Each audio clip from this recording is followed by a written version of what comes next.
Yo, yo, yo, what's up, everybody? Thank you for tuning in to yet again another fantastic indie creator interview. It's your Cape Crusader Code, and we're keeping it geekly with our returning guest, Hound. We're here to break down a director's cut version of And We Love You.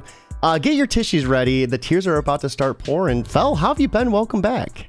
Thank you for having me. I have been well. I am super excited to do this deep dive into And We Love You because I put so much thought into this tiny little book and so many little details, and just getting the chance to go over everything and tell everyone about them. I am so excited. So thank you for having me here on the platform.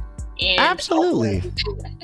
Yeah, my webcam isn't the best, so I look a little like a ghost right now, but I think that's fitting for what we're about to talk about. So we have Michelle over on YouTube saying, I also love moto ladies. And Funny Fig saying, drawing a motorcycle may be literally impossible. How do you manage this wizardry? So my secret is 3D models. I'm not gonna lie. I did have one book beforehand where I drew the motorcycles by hand, and it was a lot of work. And I've decided that I'm gonna work smart and not hard. So I use 3D models, and I use them to my advantage.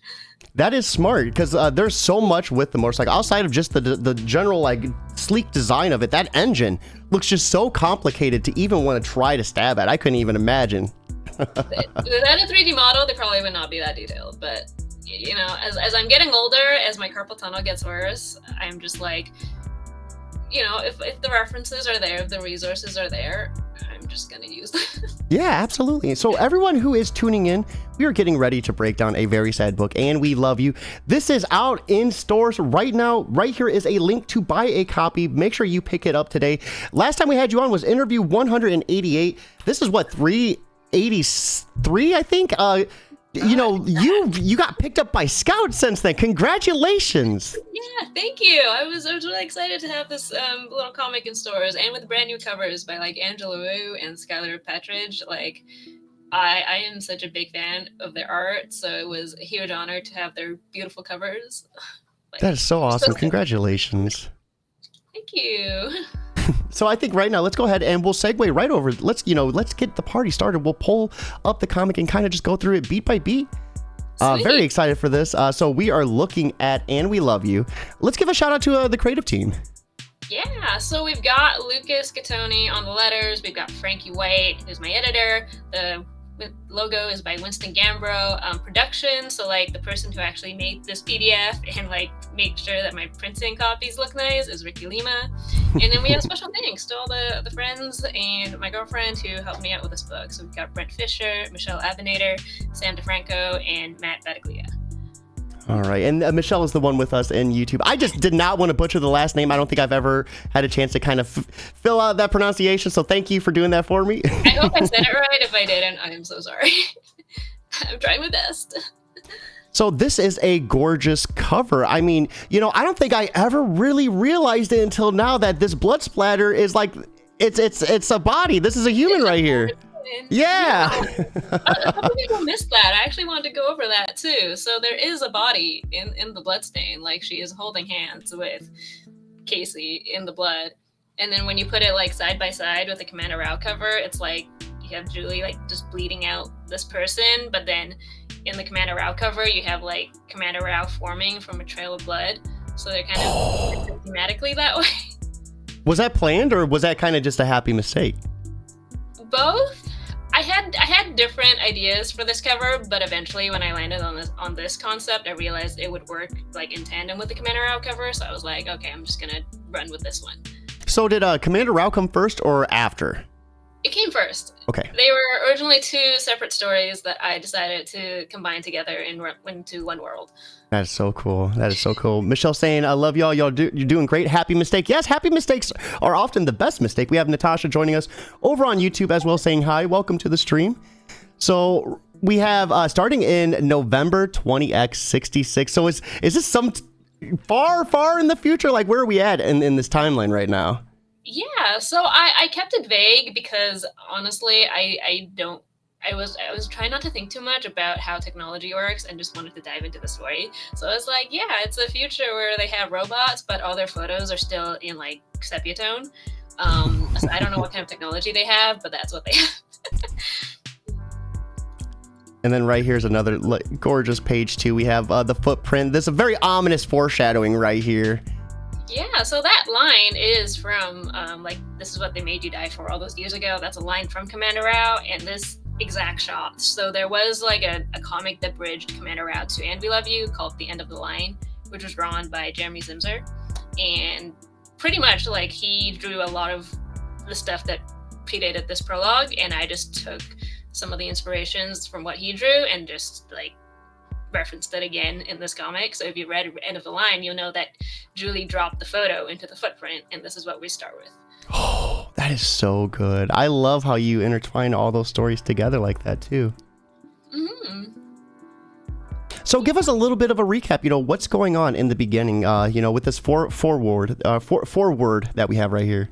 Yeah, so pretty much you've got two factions. You've got the regime, which is the Baron's army, and you've got the resistance. It is, just take a lot of inspiration from, I guess, like World War II kind of factions. And they're fighting over this place called the United Republic, which is, it's pretty much just Europe. And yeah, so we have, this group of soldiers whose airplane has been shot down over this forest clearing, and they've pretty much been ambushed. They're cornered by the enemy. A lot of people are dead, and there's literally like just one person left in this entire, plane crash scenario that kind of survived and is trying to fend for herself. And her name is Julie, and we will see what happens to her in the rest of the story.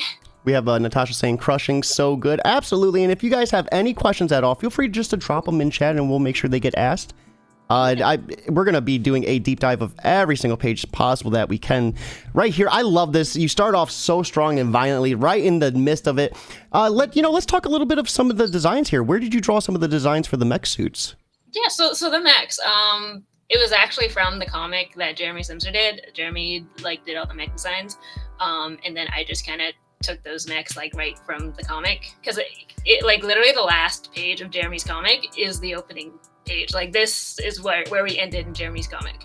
So I pretty much just pulled everything from that and just redrew it from a different angle.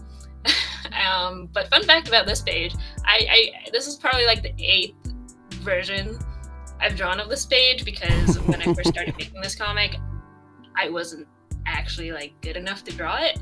It didn't look as good, so I redrew it 8 times before I actually landed on a version that I was somewhat happy with.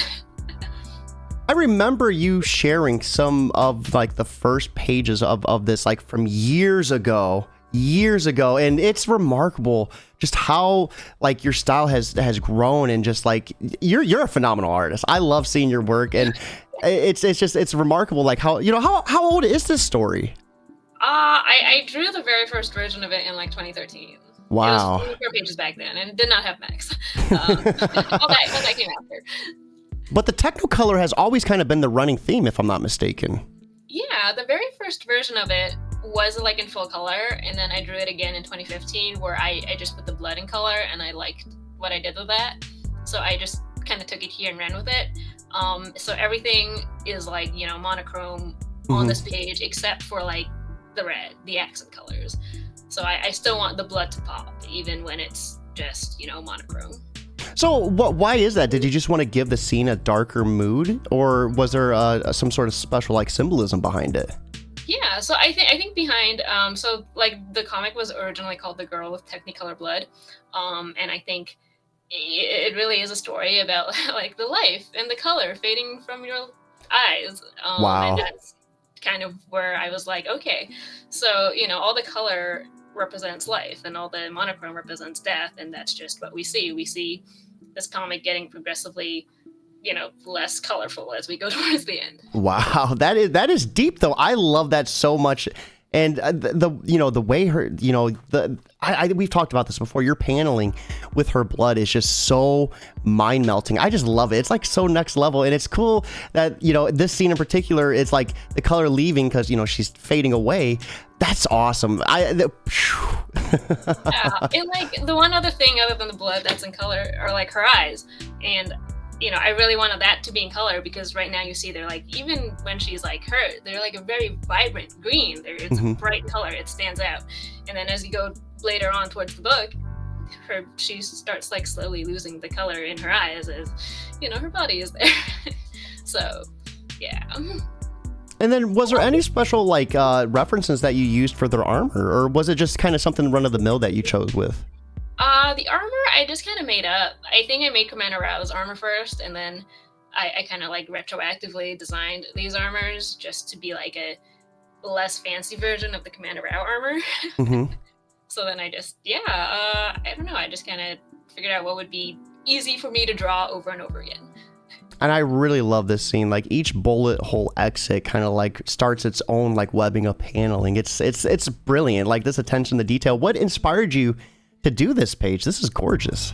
Yeah, so this was like originally just like a tiny panel on the bottom of the page. When I first drew it, it was like a lot shorter back then, and then I was like, no, this needs to be a big moment. This is like the part where everything changes. So I expanded it into like a double page spread, and this is like my first double page spread I ever did, which is probably a little ambitious of me. But yeah, I just wanted it to be like this big oh wow, or like big holy shit moment where you see everything go to shit. And you see it in color too. Yeah, and you see her life. That's her life. Even though these are like kind of sad memories, it's still like parts that are almost like less painful than what she's going through now. Yeah, it's the defining moments of her life. It's like seeing her birth, her parents fighting because her dad's a drunk, her mom leaving.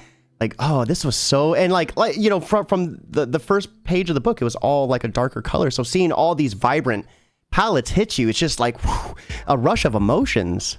Yeah, and a fun fact, if you look at Julie's shirt, so it's covered by the lettering, but her shirt actually says 20 Fists on it, which is a reference to my editor Frankie White's series 20 Fists, which was also like a queer like Fight Club comic that I really loved. So I kind of threw that in there for him because I love 20 Fists. That is so cool. I love that so much. That is so cool. Let me go ahead and zoom out. And anything like that, feel free. We'll zoom in on it too. So anything that you have hidden away. So Absolutely. Then we go back to the battlefield, and right here, oh, such a brutal scene. She's lying there, fading away, and then they're reporting to the Baron, and then Rent do final notice, like kind of starting off with some darker moments in her life. What was the reasoning behind that? Yeah, I mean, I think at the end of the day, I want Julie had a really awful life. She's lonely. She had her family pretty much leave her or hate her, and she's pretty much been alone her whole life. So that's where I was trying to come from. I wanted to show that she is a lonely young person who is kind of desperate for a better life. So like if you look at it's a very small panel, but if you look at where she's living, like she's sleeping on a mattress on the ground, her place is just like trash. If you look behind the bed, it's like she has like a little microwave that just plugged into the wall beside her mattress, and that's where she makes all her meals. If you look at the side, there's like little cans, like red cans of pasta, and she's just like eating those out of a can. So it's a lot of just like take away on the floor, Yeah, it's just utter filth and trash. Her life sucks. That's what I'm trying to get at. We have Natasha 25th. That's a good one. I'm gonna have to check that out. Surprisingly, that's one I don't think I've had the opportunity to read yet. Oh, it's so good. It made me fall in love with Frankie's work, and I was like, Frankie, please help me edit this. Yeah. So right here we have another special introduction too. So who's Julie meeting for the first time here? Yeah. So the I guess, like, are you talking about the characters in the front or right here? Oh, yeah. So those characters are they're characters from my other comic, Do You Believe in an Afterlife? So the girl in the red is Arid, and the girl in the leather jacket is Clara. So they're just making like cameos in this book because I thought that would be cute. I love that too. See, that's something I didn't know right away either, is like how much you intertwined your other series in such subtle ways. So is this like one big universe then, or is it just like little nods to them? No, they are separate universes. I just thought it'd be cute to like have them in this universe. It's like little cameos. And a pasta sauce joke, because Rao's pasta sauce, I had to put that in there. So was that another thing too? Was the pasta sauce something you knew about beforehand, or like did that have any like help in coming up with the name Commander Rao? To be honest, I didn't know the pasta sauce existed until I Rao, and everybody was like, look at this like $10 pasta sauce. I have tried it because I made those like dumb cooking videos with them, and it's not bad. I don't know It's if not bad. $10 for them, but for the branding, sure. I got one that day. I took a picture. We made spaghetti, and I was like, you know what? Screw it. I'm gonna try it. It wasn't bad. It wasn't bad. Like you said, I don't know if I'd spend it every time, but whenever I'm feeling a little sad, maybe. We have a Funny Fix says, sounds like a lot of your work centers around mortality. Yeah, so these ones do, especially in We Love You. I did make this comic after my grandma passed away in 2013, so a lot of it stemmed from those feelings of like grief and losing someone. 10 years after the fact, it did kind of change somewhat. Like, it is more of a war story, and I wanted to put more like a broader social commentary on it. But it did start off being just like a thing I made to process my sadness. And then right here, we start to see a little bit of that Technicolor effect. And this is such a vibrant. So this was something you came up with years ago. What kind of inspired that? Yeah, I mean, so I was really, back in 2013, one of the first comics I picked up was a Batwoman elegy, and J.H. Williams did like all these cool layouts that I thought were so good that like intertwined with like the story that he was telling.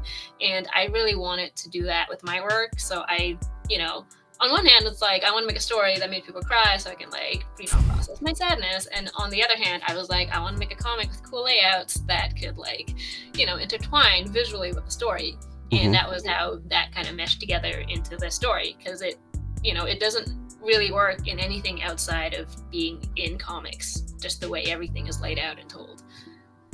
It's such a mind-blowing concept, though. I remember the first time I read this book, I was so blown away by it. I had to buy it physically. I was like, this is such a gorgeous book. Thank you. And then we have the Baron and his piece of trash men. They're getting ready to dig up the bodies, clear away the recent skirmish in such a brutal fashion, too. I love how you build up this backstory. It's so beautiful, and then you're so brutal. Like, it's like such a delicate balance of the two. It is. On the other hand, it's like that's kind of life. You have good moments, you have bad moments, you have like really awful, shitty moments, and it really is about the balance.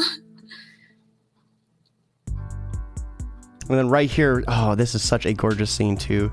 So we have the bodies getting dragged away. And it's like the bottom half of it is just monotone, it's gray, and then the blood trailing off into color. It's just such a like abstracting feeling, like seeing like this darkness combating with the colorfulness. Yeah, so this is one of my favorite pages in the book, only because I think it works well even as just like a one-page comic by itself. And like you have the visual irony being like, come join the army and you have a better life. And then yes. The fight for a better life starts with you, and it's like, well, it did. Propaganda. But it does come from the fact that Julie is, again, she had a really shitty life. She is so desperate for anything other than what she has right now that she will listen to whatever adult that looks like they have their shit together telling her you can have a better life, and she'll be like, okay, sure, I'll try it because I hate my life right now. And I really love too, like, this looks like she just got off work because she's wearing the same outfit from waitressing. Yeah, that's the uniform. And then we have Natasha. The life literally drained out of her. Incredible. Really, I love just like, yeah, it's like brutal. And then right here's another awesome scene. So these two, I love them. And their interaction, like, you look familiar. Oh, I was the one that threw up. Let me take you on a date. Like, you could pay me the overtime.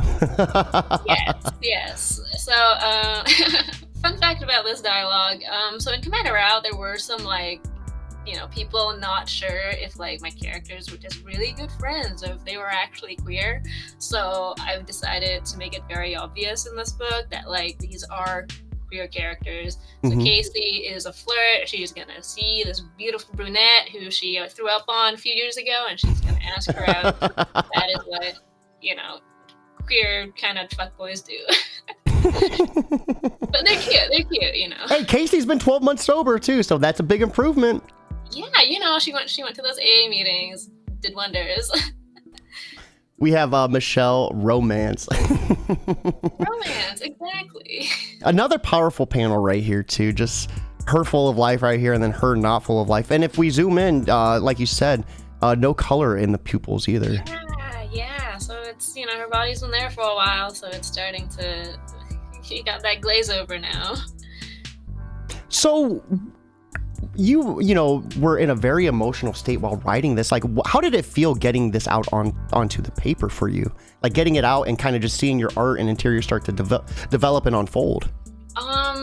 In the beginning, very stressful because I felt like I put a lot of pressure after like 3 attempts drawing this in the past to like make sure these pages look good and they look right, and like I wanted to make this comic and I don't want to like redraw it a 4th time. So I did feel like a lot of pressure trying to like make these pages not suck.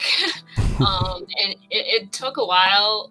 Like, I think it took me maybe like 3 months to draw the first 8 pages because I was still developing the visual style for this comic. Mm-hmm. And then after I kind of got the hang of it, it got a lot easier. But it was a struggle. Right, here's another beautiful scene. We have the blood trail. And I love how you still keep her blood in technicolored, kind of like, to show like this is her, and how each one has like a memory tied to it. Yeah, it's like, it's like a little film reel, and it's just showing you little snippets. And we have another reference to my other book, Do You Believe in an Afterlife? And Casey's literally asking that question. Just throwing all the references in there. So where can, for anyone listening, where can they find those books to purchase? Is your store, or is there a separate like website they can go to? So right now everything can be found on my store, fellhoundart.com/store. And I recently just put up digital versions of Do You Believe in an Afterlife for sale. So you have your choice between physical or digital copies. And I also have, And We Love You and Julie Rao. Everything's just up on my store. And that should be in the description. If it's not, though, we'll get that updated immediately. So be sure to hit that link and buy this for yourself. These works are beautiful. We have J. Michael Miller in chat saying such a good book. I agree. I'm happy you're all here with us, exploring this, because this is riveting. I just, when I read this, it filled me with so much emotion, but hearing the, what went into it, and, where you were emotionally, like it makes it even sadder. I have so much to say about this book, so I'm really excited to talk about it. Like, I could talk about this book forever, probably. But, once again, thank you for letting me talk about this book. Absolutely. So another gorgeous page too. We kind of see them taking on the Baron's forces, the mechs right here. I mean, and this is beautiful too. So the technology they have, like, it looks like a hologram table. Yeah, they have hologram tables. They've got giant mechs. Still don't have color cameras, but they spent all their money on these like assets of war. They didn't develop it on like fun stuff. No, I love this though. So what's the Baron's plans? Is he looks vile, ruthless? I mean, is he just taking over the world? Like what was his plan in this book? Yeah, so there is a huge backstory that I never got to like really, I guess, say. So pretty much the Baron, he is a monarch. He is from a monarch family that kind of got ousted as the world moved on into a world without monarchs. We have democracies now. We've got republics. We've got, governments. So he was feeling very, like, I don't know, like outdated almost, but he's also like this rich man with a lot of power and a lot of backers. And he came from like the old monarch family, and he was like, I don't like the way you're doing things, and I have all this power, so I'm literally just gonna, take it back. He's literally just an evil man. He has no redeeming qualities. He is powerful and he is evil. He is, I put, he's pretty much like all the awful people in history condensed into one person. Okay. So there isn't a very deep backstory for him. He's just an evil man. He's vile. You do a good job of making them even more viler. The way they handle these bodies and everything, it's ruthless. Like, I think the first time we chatted, I was like, I had such hope that somehow she would come back. Somehow she would see her like reach up or something, and then it's just like stomped away, and I'm like, oh. Yeah. My mom keeps asking me if she's just frozen in a cryo chamber somewhere, so maybe my mom will convince me one day. So let's talk the nicknames, Headcase and Woozy. What's the the meaning behind those? Yeah, so they're just kind of fun nicknames. I made up Headcase and Commander Rao because I thought it was cute, and I thought I wanted, like, you know, before she became Commander Rao, I wanted Case to be like a fun person. She's clumsy. She's kind of like a himbo. She's not the brightest, but she is, you know, caring, and she is fun. So I was like, you know, she's a bit of a head case with a K because her name's Casey. Mm-hmm. And then Woozy I came out with because, you know, as you can see, Julie's like not the most athletic person. She's kind of falling behind a little bit. So she's a little, you know, she's a little tired. So, you know, I was like, Julie Woozy. Hey, she was a waitress on her feet all day. She earned, you know, keeping it cool a couple laps here and there. So Yeah. Right here's another powerful scene too. So we just have the pile of bodies, and the one conscript right there getting ready to bury them, and then the fight right here. I loved your sequential art. You know, did you like watch like any sort of like war films or any sort of like combative scenes to kind of get inspiration? Oh, so many. I watched like all the films. I watched like 1917. I watched you know, Saving Private Ryan's always a good one. I watched Hacksaw Ridge, like a bunch of other ones. I can't remember all of them. Even some inspirations from Pearl Harbor. I know a lot of people hated that one, but it wasn't. I thought it was okay. But I watched a lot of World War II films. Also a lot of documentaries, just to you know get some inspiration from like actual history. And then does the time count backwards or forward? So it is going forward in time. Everything is chronological in this book. Because I think I was reading it and I must have missaw it, but I thought it was like tricking down, like kind of how like BC did things, you know what I mean, where it started with a larger number and went smaller. Yeah, so it does move forward. If you pay attention to the years, you know, this is a very short book and it takes place over like 2 years. Mm-hmm. So everything is very like spaced out. And then I just love this showdown right here. You get to see them in action and how they both, like Casey and Julie, kind of just handled things. Right here, you know, to the mech was broken down, but the missiles were still intact. So you get to see how resourceful they were. And I thought that was a brilliant usage of kind of just showing them overcoming, you know, issues during the battle. Well, thank you. Yeah. So like, you know, I really wanted like the scene is kind of really important because I really wanted, you know, this is the first time that Julie got like validation for doing a good job. She's never gotten a pat on the head before. She's never gotten anyone being like, you're doing great. So this is like the first time where someone did that and it like changes her whole outlook almost.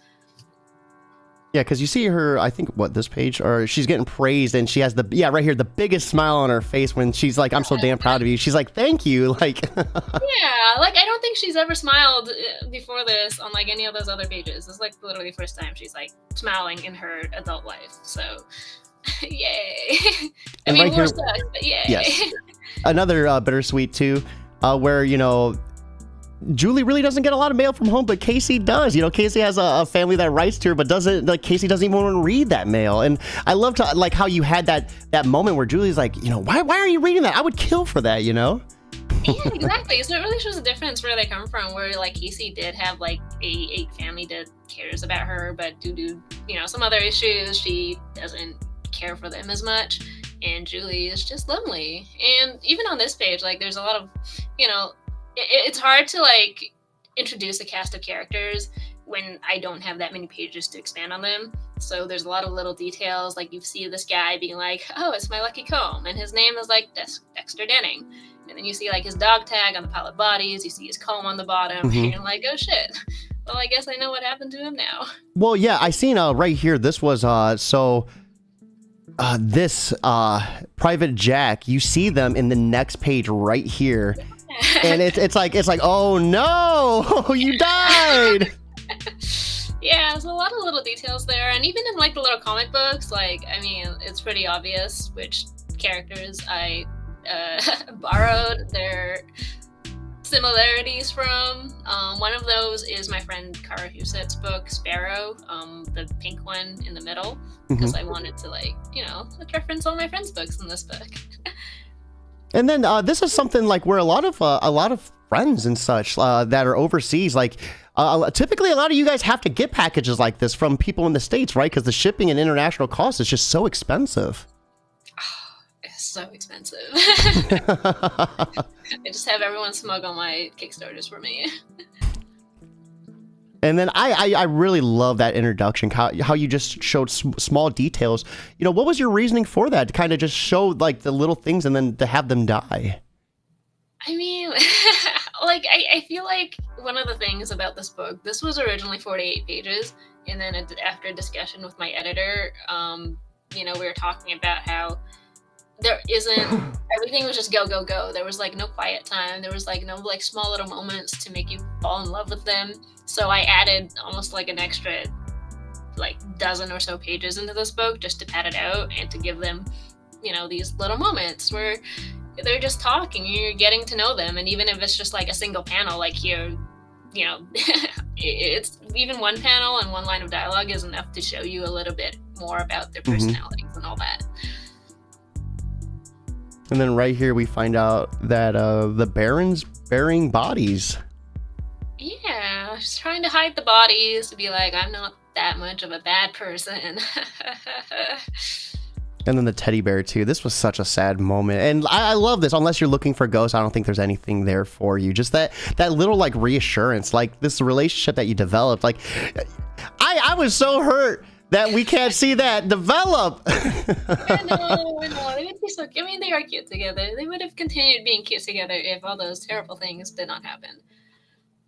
But yeah, another thing about this page is like I really wanted to show stuff in the background that I couldn't do, like tell in sort of like expositionary ways. So like you have that watch that stopped in the back and it stopped at like a little after 2. So we kind of have like a little time frame of like when this plane went down and when they all perished at like 2 a.m. at night. And then on the next page after that, we have like this little map that showed them where they were going. So we know, you know, approximately where they were trying to head to. I love that so much. The attention to detail is just so remarkable in this. Yeah, and then you've got like another little grappling hook reference, which is obviously to Commander Rao, where she literally used her grappling hooks to like take down those mechs in 2 pages. Yeah, right now, I bet if we had grappling hooks, we could take down those mechs in no time. Like that reference, perfect. Yeah, it's them being cute. And then her whistling, you know, during gunfire. And then singing right here, like, it's perfect. This is awesome. Yeah, you know, just trying to do a lot of those cute little moments. And here we have, you know, birthdays being really sad. You know, I really love too how, like, because this is something that happens all the time. You don't think about the spacing, so you don't leave enough room, and then you just wrote day underneath birth.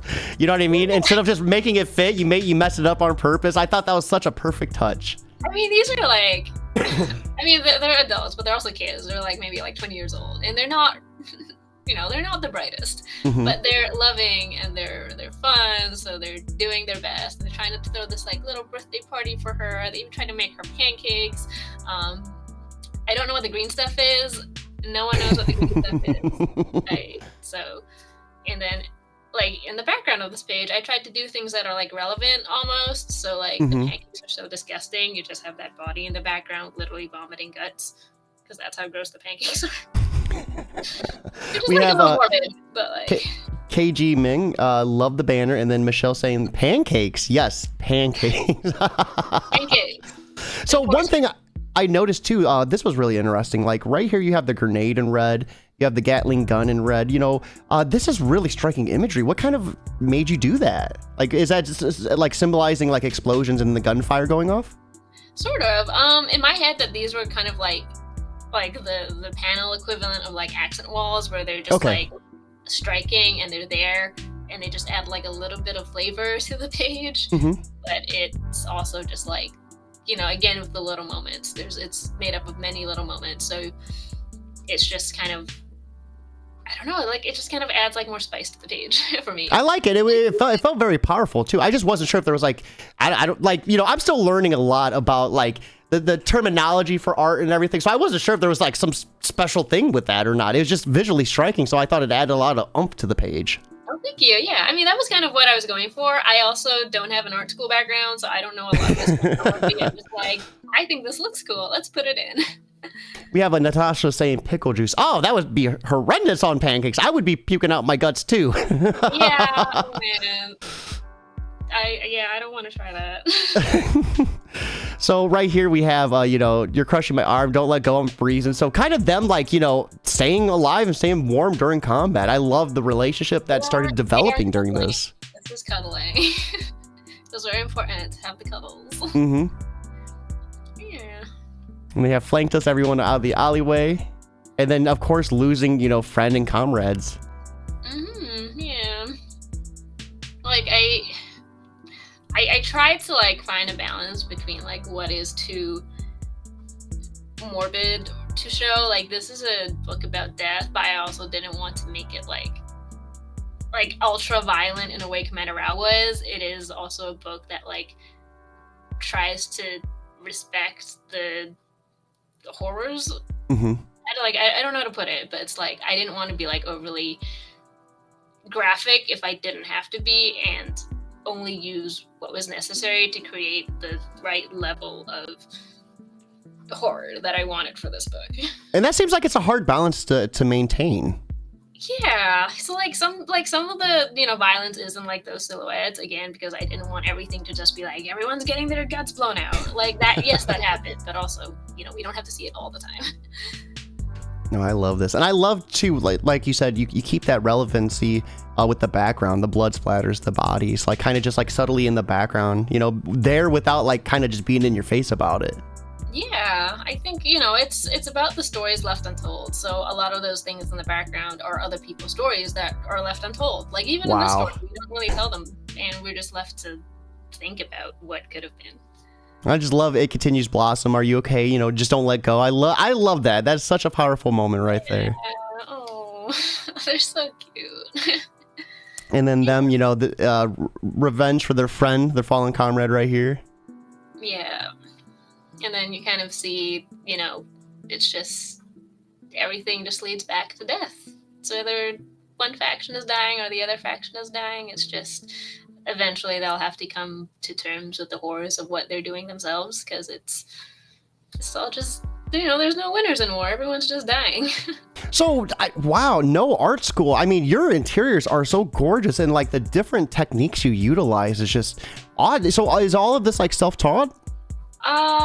Pretty much. I mean, I read books about how to draw. I looked up YouTube tutorials, but the paneling, a lot of it again is just because I adore J.H. Williams, and I was just like, I wish I could make something that looked just as striking visually. So I was like, and mission accomplished. Like into this. So. Yeah, mission accomplished. This is gorgeous. This scene, another, you have them two right here, the two birds in the sky, them two together, and then the decaying, eyes like rolling in the back of the head. Whew. Yeah. Like there was a line here originally where Casey would say like, don't stare too long, the ghosts would get angry, as like a reference to the other ghost line when they were looking at the pile of dead bodies. But I thought the silence worked better, so I took it out. I think it does too. It makes they're like so struck by what they're seeing right now. Yeah. Even the compliments are kind of unsettling. I really love too, each character, your expression on their faces. You do such a good job of just like the horror, the look of horror just like stuck on their face. It's perfect. Shock, yes. There's a lot of those, just, the little PTSD faces. So, let's talk. Wait, when you were doing this, did you listen to any sort of music to kind of get you in the mood to do this? This book seems like it's pretty dark. I would be curious to see what you listened to during it. Yeah, I mean, I think I listened to a lot of stuff. I listened to a lot of Linkin Park. I listened to, God, what's the guy's name? Like Sufjan Stevens, 4th of July. It's a really sad song. I listened to a lot of, I had a whole like Spotify playlist where I just can't remember what's on it. Yeah, I think like Runaway Train, the really old song from the 90s. I had like someone from Billie Eilish that's really sad. We're gonna have to start a trend, release the Spotify playlist We need to get Yeah, in our I'll feels get about after this. I can't remember the songs. I'm so bad with names. I'm just like, oh, it's playing. I like it. Let's vibe with it. And there's something about being sad and listening to sad music that makes you sadder, but you need to. It's like, let's intensify the sadness. Yeah, you gotta like get into the mood. Like I always play music, so every time I draw, it's very important. And then right here, we have that scene where, you know, she admits that she's, you know, she read that letters and she just couldn't understand, you know, why Casey isn't responding back. You know, you got people who love you. Yeah, and that's like the big hole in like Julie's life. You know, she never had anyone who cared about her. And she just can't fathom like having that kind of safety net and just abandoning it. And so she's like, she really is a head case. She's just a dummy. Like, why are you just running away from the people who care about you? And also, like, you know, Julie can't fathom to say that to Casey when she's actually awake, because she herself isn't really good. She's not like a good communicator of her own feelings. So she's kind of like talking to herself and just crying in her own mind. I love that too. You know, you have her sleeping in her lap, covered up with a blanket and everything, and Julie's like kind of like being her protector in this moment. Yeah, and like I wanted all those stuff in the background to, you know, signify like a bonding moment. So you've got the ring, you've got the photo of them together, and it's just like last little quiet moment they really had together. And I love the blood on the photo too. The subtle touches. Yeah. It's a lot of little tiny things in the background that just never got told. Yeah, so with this page, I think this is one of the saddest pages in the whole book, because if you look at the letter in the background, it's literally addressed to Casey, and it says, "That night, I wish I was so afraid to tell you how I truly," and then it just ends.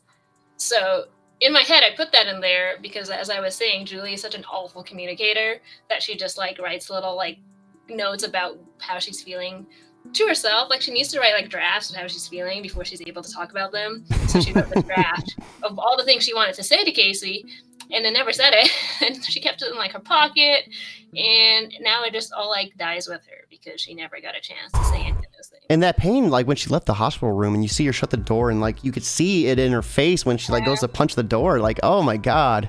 Yeah, like there's so much she wants to say, but she just don't know how to say it because she's like such a stilted like communicator, and she doesn't know how to process these feelings of like having to care for someone or having someone care about her. So it's sad. It's about all the things she was not able to say or do, and all the regret that comes with. And this leads to another powerful page too. You know, we see Casey gets shot. Yeah, and this is like a little kind of redraw moment from another page in Commander Rao. It is a little different because I was thinking like this would be from Julie's perspective, and the version of it in Commander Rao would be from Casey's perspective. So they're similar but not exactly the same version of those events. I would think that after 10 years, your memory's probably a little fuzzy. And I love like using the accent boxes again too, like the blood splatter here and then them like grabbing each other's hands. Yeah, it's little moments, all the little moments that kind of blend together. So for these backgrounds, I mean, there's so much detail in them. Like, how did you end up designing them? Was there just like a whole bunch of layering or like imagery that you drew and kind of layered together? Like, what went into that process? Yeah, so I drew all the stuff in the boxes first, and then I just kind of winged it with like stuff I thought would be relevant to like the pages, or like stuff that I wanted to say that could be implied but not actually said. So like, you know, their uniforms had all these like the number 10 on them. So I was just like, well, I guess they're from the 10th platoon, and then I put a little patch there. So now you know where the 10 comes from. It's not like explicitly said until later in the book, I think, but it's implied that the 10 stands for 10th platoon. And yeah, it's little stuff like that. And we were talking backstage, but when I realized who your letterer was, it was this moment directly right here. Because there was another scene in particular where, you know, the person was either fading out of consciousness or something, but they started fading the lettering like this. And it's such an awesome touch, and I love it. I don't think I really ever have seen this before anywhere else. Yeah, it's so good. I love that. I love that Lucas did that too. It just works so well for what's happening. Like, this person is just, you know, about to lose consciousness, and the birds is trailing off, and it's just, you know, all those little lettering touches that Lucas did were just phenomenal. And then like right here, you're not leaving me. I have your bag. You have mine. I have yours. And then like ultimately, she dies alone. She dies with her back, against a broken airship part or a mech part, and she's like there alone. It's such a, it's wow. Yeah. So it's all that irony. Like if we want to go to the next page, because that's literally yeah. So this double spread, it's literally like a foil to page 4 when she got her when she died, and the enemy was saying no one escapes, but here it's showing that someone did escape, and it's because she saved them. And like the only person who did escape was because she saved her, but Julie herself could not escape. So that's kind of like the foil that I wanted between this page and the one. Oh my god, that's like such a gorgeous like reasoning behind it. I just love there's so much going on right here, and it's so beautiful. Like so many of these pages could be just standalones in themselves, it feels like. Yeah. Like whenever I design a page, I always want it to make it look good by itself, almost like in an illustrative way. And then if it works well as a story, that's also great. But so, I really want each page to have its own. Why make them the 10th platoon? Was there any special reasoning behind that, or did it just fit good? So a long time ago, when I was drawing kind of like stuff that eventually inspired this, I was designing a lot of like armors, and as just like a decal design, I just put like a little 10 on it, because like even when you look at Gundams, they have a lot of just random numbers on them. I love it so much. Yeah, I'll put a random number here, and then I was like, why did I put this random number here? I don't know why. So I literally went back and was like, okay, I guess they're from the 10th platoon. That's why the number is there. I love Gundam kits that have like a bunch of decals, like the cool look. I just hate putting them on. It's like whenever I see a sticker sheet and there's 100 on there, I'm like, oh my god, no. It is a chore, but they look so good. So yes, they do. Like, I take the hours to put them on. And except when you get it off just a little, and then you have to like get in there, and you're like, I hope I don't bend the sticker or crinkle it. Like. yeah. Oh my, it's like you get one try. I've switched to the water decals because they're a little more forgiving, because you can still slide them around, but still very, very kind of mundane to put on. So this was another powerful page. I mean, what's going on here? Like, my interpretation is kind of like her just falling metaphorically to her death. Yeah, so I mean, they were digging this giant hole, and now they're putting bodies into this giant hole. And as she's falling, she's got her hand, like she's reaching out, and no one's really there to help her now. And then like right here too. Whew. Like later on in the story, we've got her being asked about like holding hands when you die, and here you see she's reaching out for a hand, and there's no one. Oh my god, I love it. And then the blood puddles. Oh, yeah. So gorgeous of her, there with Casey while, she's getting mended up by the doctors. Like, this is such a gorgeous scene. And she is holding her hand. It's the hand holding. And Casey's sleeping, so she doesn't realize it, does she? Oh, yeah. All the things that Casey does never know, because Julie doesn't know how to say those things when she's actually awake. We have our good friend Ian Mondrick over on YouTube stopping in, throwing some hearts in chat, and then Natasha, my heart torn apart. Natasha, you better hold that heart together, because it's going to get ripped apart even more. well, thank you for the kind words of sadness, Natasha. Ian. So, was it difficult with Casey's sleeve to draw that with the panels? I love the roses, but I always got to ask whenever I see a character have tattoos. Yeah, so I drew it, and then I photoshopped it on afterward into like every single panel. I found that with characters with a lot of like little details like earrings and stuff like that, I tend to forget. So I literally like draw the pages, and then I'll go back and like put the tattoo and put the earrings on in every single page after, because I always forget. Mm-hmm. And then I love this moment right here. This is like right there. We'll get to this page too, but the kiss and the little heart popping up, that's so cute. But like right here, just their interaction, and then we find out that Casey's getting sent back home tomorrow. Yeah, she's gonna be sent back home, but it's fine, because like even now Julie's like, haha, you can find another girl, and he's like, no, you're the only one for me, and just like very like almost like casual speak, so then they don't have to like cry their eyes out, but that they really like each other. And when you look at the comic books that Julie left behind for Casey, you have Commander America, you have Major Missile, and you have Bat Crusader. And if you look at Commander Rao's like actual like costume, she has like the colors of Commander America. She's got like the rocket boots of like Major Missile, and she has the grappling hooks of Bat Crusader. So it's literally like, you know, she's taking all these influences that Julie left behind for her, the things that Julie loved, and just putting them, you know, into this like Commander Rao persona. Oh my God. We have Mama Geekly joining us. I love the tattoos, awesome drawings. I will enjoy reading this. Such a good story. Let me know. I will mail you. I have the book right here. Let me know. I will mail it to you, Mama, and you can get a chance to cry your eyes out to this as well. Enjoy some sadness. And then this scene, I love this so much. Like you finally kind of see, you know, she's like, it's now or never, and then we get the kiss, and then Casey right here with the heart like swooning. Oh my God, I love it. She got a little crush. We have Natasha. We have Natasha saying, I didn't know about the outfit stuff. Yeah, that's cool how you combined influences from those 3 comics to create that. Yeah, I mean, in my head, you know, a lot of things are left unsaid, but like in my head, Commander Rao is like, what if is like Casey pretending to be like, what if like, you know, she could make like the superhero based on, you know, this person that she really loved, because the person she really loved superheroes, and she's just like, you know, I'm just going to become something larger than myself. I'm going to become something. I'm going to become something that would, you know, make you a hero in the minds of everybody else. And so it's kind of like Casey almost like pretending to be this like heroic superhero character in honor of Julie. But as we see here, that's not who she really is. She's a fun, young, dumb person who kind of got swept up in all of this and then went a little insane after Julie died. And then we see right here, they have a date reservation, December 4th, 6 p.m. Yeah. Yeah, so Julie was supposed to, you know, her tour was supposed to end by then. She was supposed to come home, and they're supposed to have a little date together. And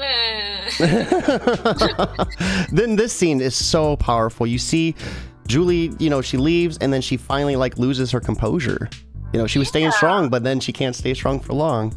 No, it's like she wants to go back, and she wants to like actually talk to Casey and tell her all those things she wrote in that tiny little note that she always says to herself, and she just never did, and so she's crying. And the emotion on her face, like I said, you do such a good job of just portraying this emotion. Yeah, it's you know, definitely a scene that I kind of dragged out. It's just her walking out, but I want to show all the little emotional phases she goes through, because it's, you know, you got to see it. It's a slow moment. Yeah. And then this too. Oh my God, the pinky promise. Yeah, it's sad because it, you know, obviously fell apart. Sadly. And then the panel right here, she's leaving with tears, and then you start giving it that the blood splatter on the corners. Yeah, it's like, you know, so all the other panels that have like a little blood border effect, I took it out for these ones because this was a really special moment between them. I didn't want to be distracted by anything else in the background, but you can see, you know, it comes back. The horrors of death and war come back as she's leaving, and the moment is gone. And then, yeah, as soon as she is leaving away, then it covers even more blood as well. Wow. And then we see this song. Is this a song that Casey was singing when they were that one moment? Yeah.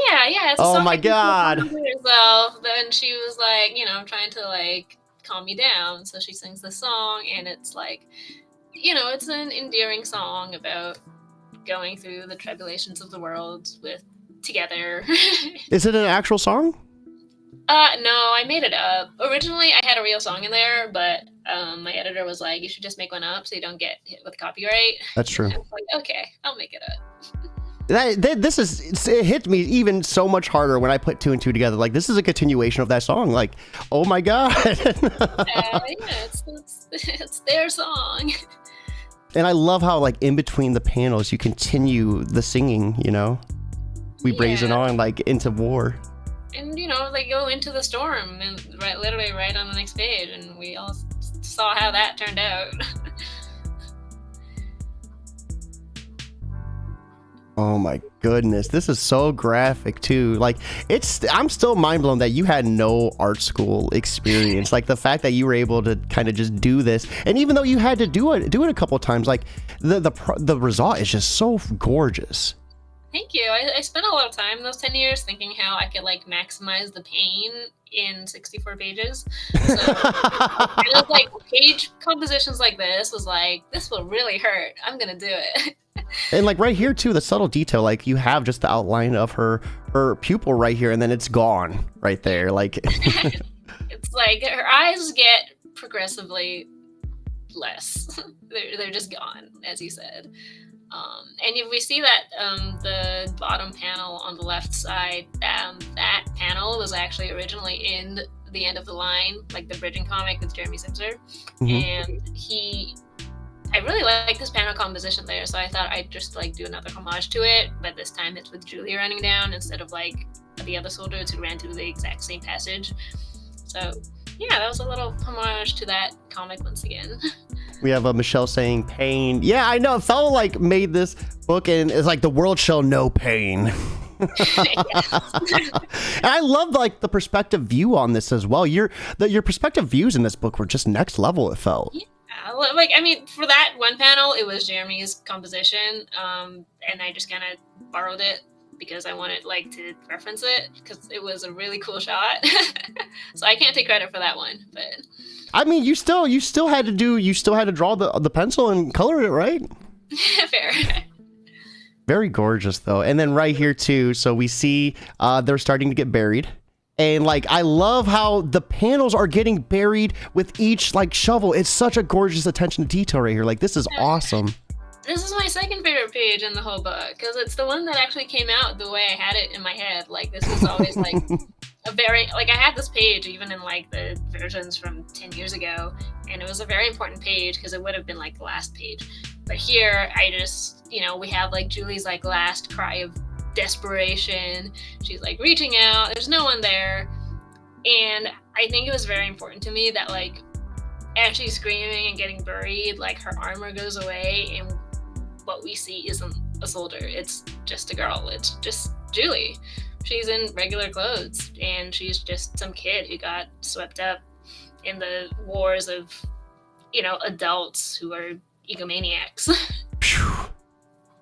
Very powerful. We have Natasha saying so gosh darn clever. That's remarkable. And then another powerful image right here.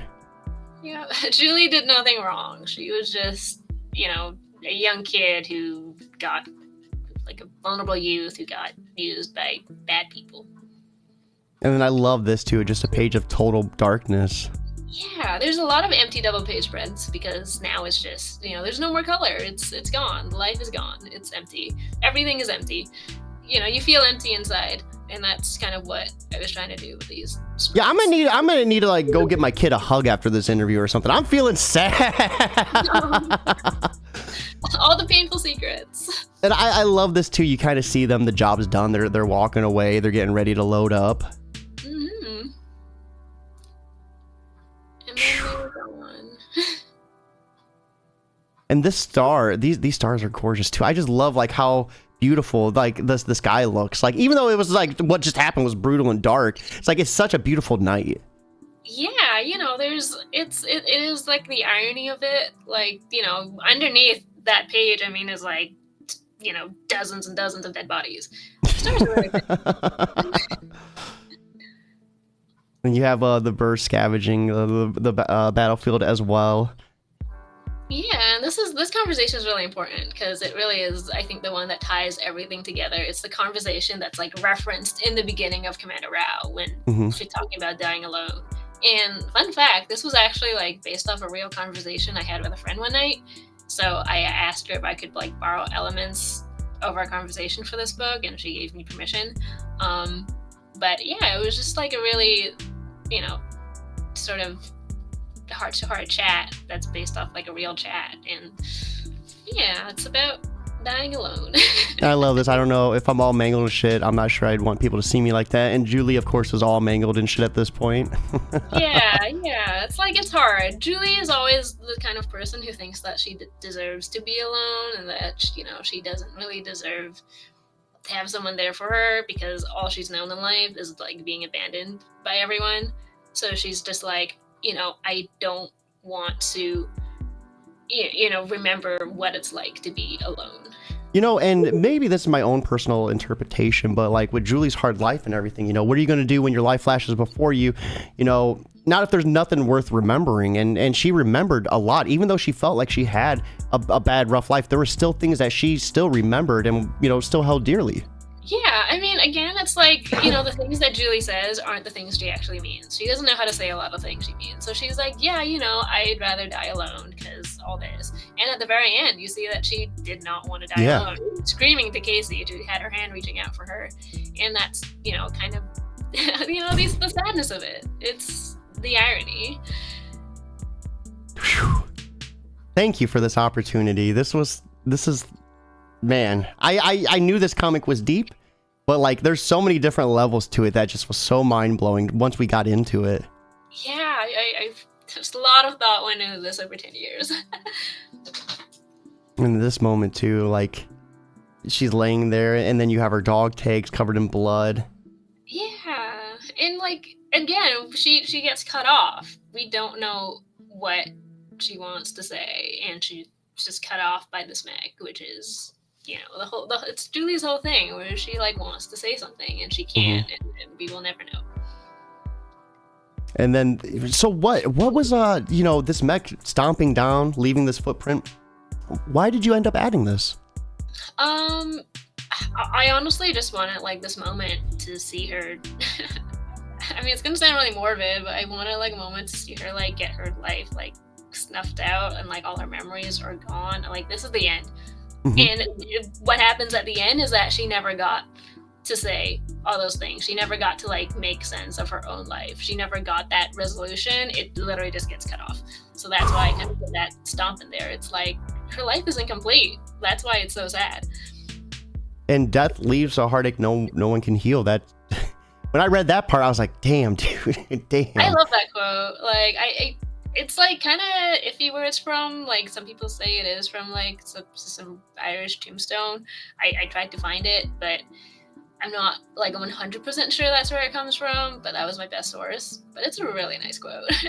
And then this part too, you see her with the crutches because she's still healing up. Yeah. God. The little flowers, pancake, flapjacks, bitters, and fun. And love leaves a memory that no one can steal. So. The end. So, and we love you. Where'd you end up coming, up with the title from? Yeah, so it actually came from a poem I wrote for a completely different comic, like that one right there. I wrote that in 2015, I think, for something else completely. And the original title of this comic was The Girl with Technicolor Blood. But that title was very long and very unwieldy, so I was like, I need to shorten it. So I was thinking of new stuff. And then I found this poem again, and I was like, I mean, this poem works for this comic too, so I will just borrow it. And then if you look at the quote, it's like, death leaves a heartache no one can heal, love leaves a memory no one can steal, and we love you. So like, you know, you still live on in our memories because you were loved even though you didn't know it. Wow. Holy crap. Holy crap. So everyone watching, let me drop that link in chat real quick. You can buy this book right now. Right here is the link to Scout. We'll have Fellhound's store in the description, so you guys can check that out, and you can get all of their previous works as well. We have Captain B-Dub over on Twitch subscribing for 56 months in a row. Thank you so much for that. And then Panda saying, looks great. Yeah, this book is heart-wrenching. Oh my God, I loved it so much. And Fell, thank you so much for swinging by and breaking down every page, you know, cover to cover.